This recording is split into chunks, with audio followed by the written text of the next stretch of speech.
Hello, I'm Tom, and I don't have a suitable room that I can dedicate to being purely a sound-treated recording studio. So I would like to get better at mixing and making my bedroom recordings, but in order to do this, I really need to be able to hear as closely as possible what is really going on. So when I upgraded my monitors, I did find this helped quite a lot. So I went from having quite basic sort of starter monitors to some fairly decent Adam A5X ones. And it was like going from, say, watching black and white television to color television, where I could suddenly hear far more detail, far more what's really going on. And in particular, in the bass end, I could distinguish between different areas where they're clashing. So one of the main things, if you're, say, mixing rock groups, would be between the bass drum and the bass guitar, where they tend to overlap. So before, I simply couldn't hear that. But with better monitors, I could hear what was going on and make appropriate mixing decisions, which would mean they would better translate to other people listening to it in their home environments, whether it's the stereo downstairs or their car or whatever.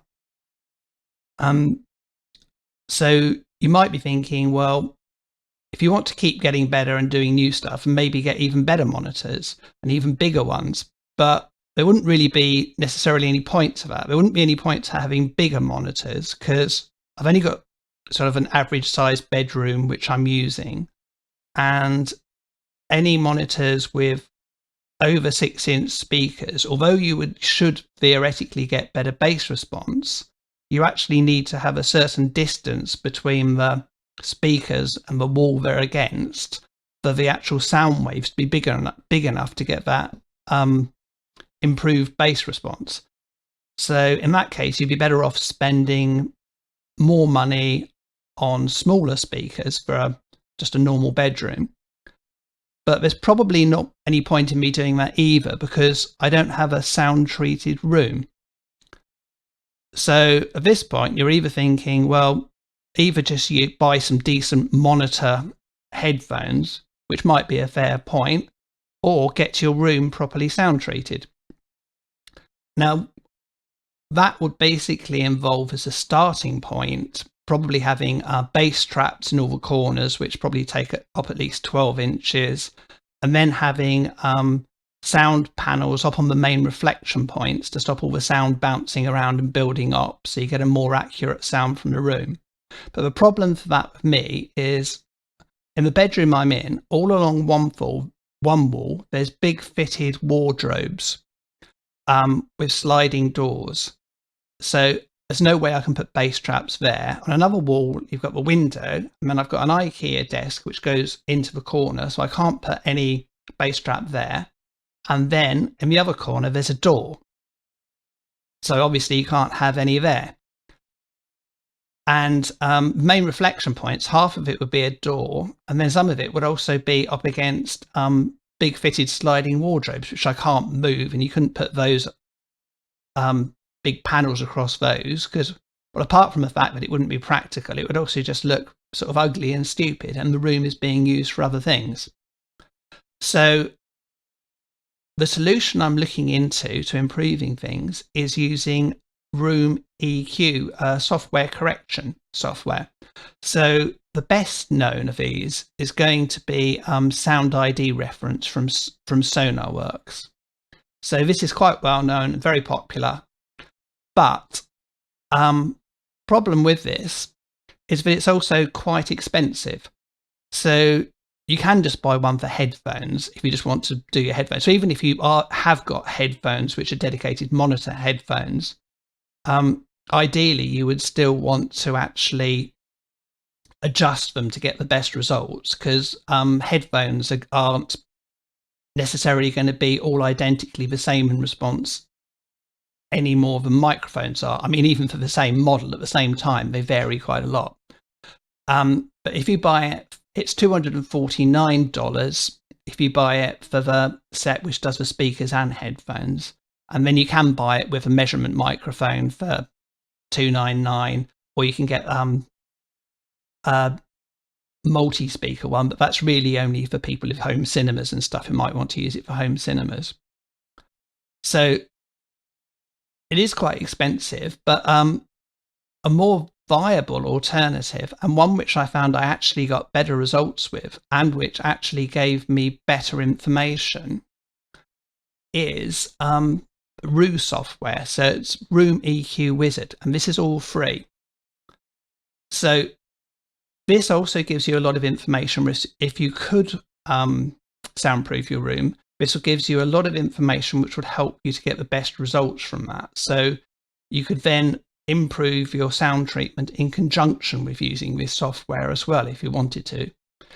The only thing on this is you have to use it as, if you want to be able to do the same thing you can in SonarWorks, you also need to create the EQ to use to make the adjustment in this, but then you need to apply it in something like Equalizer APO, which is also free. So it's a bit more of a faff. It's slightly less intuitive, but and it's a bit more harder to get the information and a bit more confusing, whereas SonarWorks is pretty much idiot proof. It pretty much just takes you through all the steps you need to do, and then at the end you can either apply the EQ settings directly to say your interface, so it just does all your sound, or you can do it as a VST and just put it on your master bus for mixing. The problem with that is that sometimes people might forget to take it off when they render the files, so they're applying it, which kind of cancels out the benefit. But I don't see why you wouldn't necessarily apply it just to all your sound all the time, because when I went through this process, it definitely made albums by other people, professionally produced albums, sound better. So it does definitely help both. So the sound I got using the free stuff was slightly better. It's a bit more of a faff to set up. And obviously the free one is free, so it saves you quite a lot of money. The only other advantage for the SonarWorks stuff is that you get, it comes with some adjustment software for showing what it would look like in different environments, whether it's different types of cars or whether it's a home hi-fi or if it's down. So then you can compare it from that. But I don't think that's a huge benefit, because there is also, you can also get free stuff, like there's plenty of other free stuff like Car Test. I'll put links for everything I'm using in this in the description, which shows that kind of thing. And all it's really doing is just applying an EQ curve to simulate it anyway. And there's, yeah, as I said, there's free stuff you can get from there. But I think a better option is just simply to go and listen to it in another environment which you're used to playing albums you like in. So whether it's just going downstairs and listening to the hi-fi downstairs, or in your own car, or what I do is put it onto MP3 player and then just go for a walk outside and listen to it and that. And that's what I'm used to listening albums on. So you can hear from that. So I wouldn't worry about too much about that feature in SonarWorks. Right. So I'm saying that these ones, the Room software and the Equalizer, are free, which they are. But one thing you will need to do to be able to do it properly is you'll need to have a measurement microphone. So as you can see, these sort of vary considerably in price. So you've got some here like up to £749, whereas at the cheaper end of the scale, you've got Behringer, which is £31.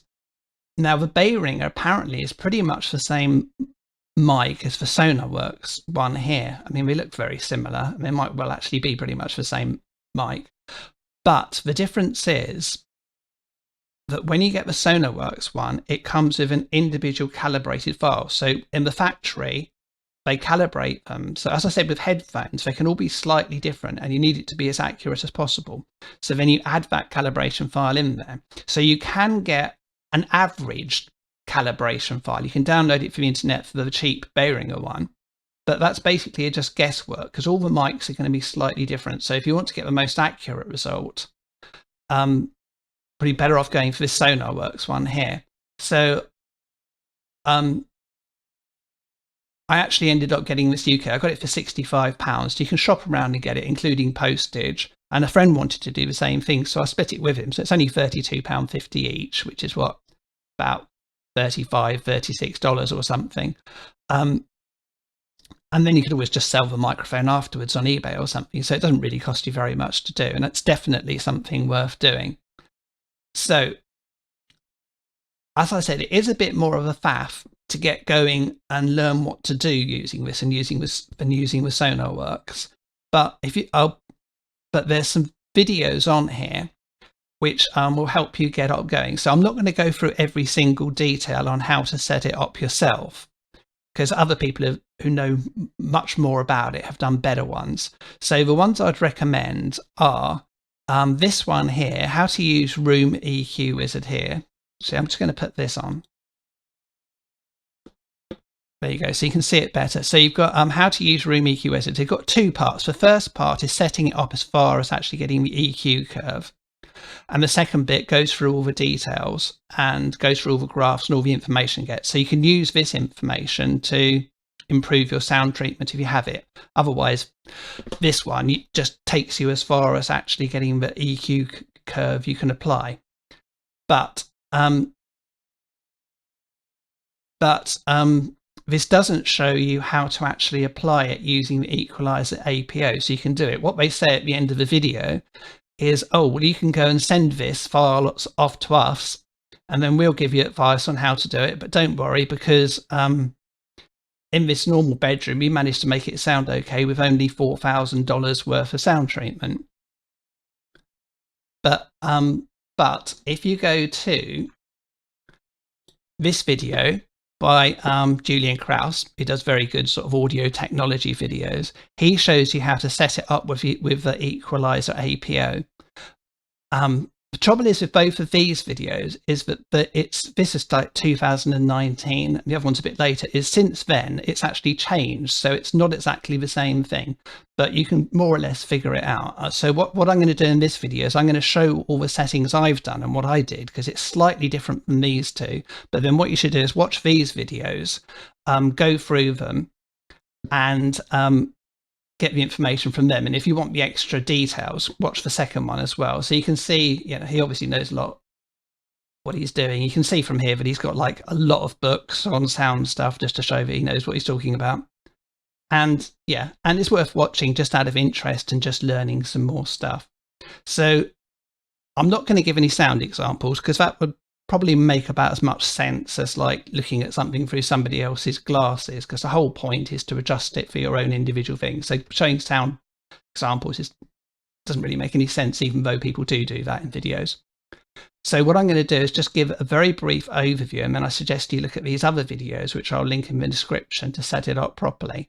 And as I said, I think it definitely improves things. So it makes CDs sound better. And well, when you've got once you've got it all set up in the Room EQ Wizard, what you can do is you can see I've got two attempts here. Is you can just turn them off and on here and compare it before and afterwards. And when you turn it back off, it all sounds really boomy, or you can hear the real boomy bit on the bottom end. And the trouble is that that's kind of what I was used to.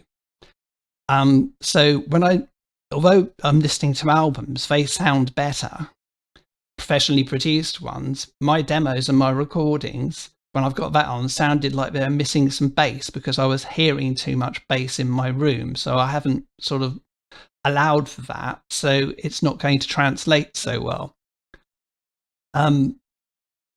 The other problem, which is probably worth noticing, is that I've got quite a lot of presets that I created. And when I listened to like presets and stuff I've done, when I've got the sound correction EQ applied to it, they didn't sound as good for similar reasons. So that's something to be aware of as well, that a lot of sounds or stuff you've created, you might find, oh, well, it doesn't sound as good, but then that's probably a good thing, because it means that that's what you're hearing isn't necessarily what other people are hearing. So your mixes aren't just going to translate how you imagined them to be. So even though that's a bit of a pain, that's still a good thing if you think about it. Okay, so what I'm going to do is I'm just going to go through and give you a brief overview and show you some of the things you've found. So you can see on this screen here, just where I opened it up, I'm showing an average. So I've summed these ones together. So on the when you look at when you do a sonar one, so asks you to make about 36 measurements for everything, and you have to move it around, and it takes about 20 minutes. But for this, I just did 6 ones. So I did right in the middle, which is basically where your ears would be when you're sitting normally. Middle left, and then down a bit, and then up a bit. And then I averaged them. So you can see the average here. And to talk to you about the changes, you can, this is showing right from 0 for the other ones. You can kind of ignore this bit here, but you can see that there's a definite bump about here, which would be about 130, and then another bump about here. But probably a more useful thing to seeing what's going on is if you look for the, oh no, you can't see the average. I'll have to select one of the actual individual readings. So you can see again, you've got a peak here, but probably the most useful one is on the spectrogram. And on here, you can see that where it's too much is this area here, about 130. So this one isn't just showing the peaks as they come out. This is showing a buildup of sounds. So it's all the reflections which carry on. So what this is suggesting is that all the bass frequencies around this area are building up too much. So when you create your EQ curve at the end, that will compensate for that. So you basically get to hear a more accurate sound. Okay, so I'm just going to quickly run through the changes. So because I don't want to spend too much time on this because this is in the other videos, but I'll just quickly show you what we are. So we start with, you need to do preferences. So, something else to notice, on SonarWorks, you have to change it to 44.1, but on here, I've got it's 48. So it's to the ASIO, I've got my focus right here, you set the other ones. And then the first thing you do is what you have to do is you have to get a lead, which goes out the speaker socket, which goes to your speakers from your monitor, and goes back into the microphone socket. And then you do calibrate sound card. It creates a file, and then you've got that file to use. So this is basically calibrating your actual interface. Right, the next thing you need to do is you actually need to go for your microphone. So this file here is from the SonarWorks one. So when you buy the SonarWorks microphone, you go to the SonarWorks site and you can download the calibration files. So you've got some which are dedicated. So it's got a different type of suffix, which is just for the SonarWorks one. I mean, if you're using third-party stuff like this, you just use a text font. So I just download the file there and add that in, and then that allows for that. Right, so the other thing, which I've added in on the suggestion of Julian Krauss, is I've added in a house curve. So what this is doing is it's actually changing it so it's not completely flat. So a lot of people say, well, the whole idea of this is to get an absolutely flat curve. But, well, according to the Julian Krauss video, this isn't necessarily the best thing. And if you think about it, when a lot of people, when they're listening to it, they're not listening it to a completely flat curve. So this actually makes some allowances for it and compensates this. And this might be, because I can add this in, which gives a better, more accurate reflection than being absolutely flat. I think this might be why the end result actually sounded better with this than it sounded with the SonarWorks one. So watch the video, add that in. I think that did help. Right, so once you've set those up, what you then need to do is you need to be able to set up the volume, right? So to do this, you run a tone from this, you click on calibrate and it makes a loud noise. And then what I had to do is download, I think I used it, I think it's called Decibel X, downloaded onto a phone, and this will just show you the decibels. So you want to make sure that what's showing on here matches what's on the phone when it's showing the decibels. So you just adjust the volume level on that until that's right and do that. And then once you've got all those set up, what you can then do is measure.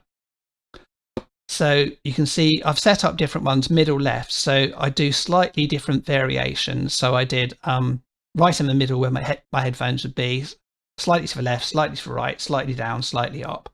On this, I probably should have changed this from 20 to 20,000 because nobody can really hear below 20 anyway. So that's why it was showing all the way down on the graph and showing a lot of information I didn't need, which you can just ignore. I think the rest of these, I changed this from 256 to 512 and I repeated it twice. So, and then you have a 5 seconds delay. So what happens is when you press this, you've got 5 seconds to get out of the room or before it starts. And then it sends out a really loud sweeping sound and then it records it. And then you get a graph of that. And then you can change the position and then do another one. And then at the end of it, you sum it up. Okay, so the next thing you have to do when you've completed that is you go to EQ and you get a pop-up on here and you just need to change some settings on here. So this needs to be generic. Then you need to do these the same as my ones here. And then on filter tasks, now this is the bit where you export it. So you want to have the same settings as these. And here, I've already done it, but you need to do retrieve filter settings from Equalizer, which is done. And then you do export filter settings as text. Now this is where it exports for correction EQ curve. So you save that. And then you've done this bit here. So then what you do then is you have to install Equalizer APO. And then you add it into here. Now on this bit, this is all up to date and it's all exactly the same in the Julian Krauss video. So I'll let you watch that and you can do that yourself. And then you can test it between. You can see here, I did one where I did slightly different versions of them just to try it out. And the actual first one worked better than the second one, slightly. So once you've done it, you can just tick them off and tick them on and see it. And then what this will do, this will run in the background all the time. So this will be just applying it's adapting Focusrite interface, and it's doing it all the time. So I think it's something it's definitely worth doing. It did make it made all the actual CDs and music sound better, and when you switch it backwards and forwards, you can really hear that boominess. So I said there's no point me actually playing the difference to you because it would be like looking through somebody else's glasses. But definitely worth having a go. And also there's a free 21-day trial for the SonarWorks. So you might as well try that as well. It doesn't take that long to download. It's easier to set up. It takes about 20 minutes doing all the readings and it's quite loud. So the neighbors might wonder what's going on if they can hear all these little loud whoops going across the whole frequency spectrum. But both worked well enough. But I just think it got a slightly different, better sound with the free one, and that might be because of a house curve I applied, which was suggested by Julian Krauss. So I'd definitely give that a go as well. Okay, so thanks for watching. Hopefully this will give you some ideas. It won't cost you much money to do it, apart from a measurement microphone, and as I said, you might be able to split the cost of that with a friend or something and then even sell it on eBay afterwards. So it's definitely worth having a go. It worked well. I'm going to leave it on the computer all the time. Thanks for watching, and maybe check out some of my other videos. Okay, cheers, bye.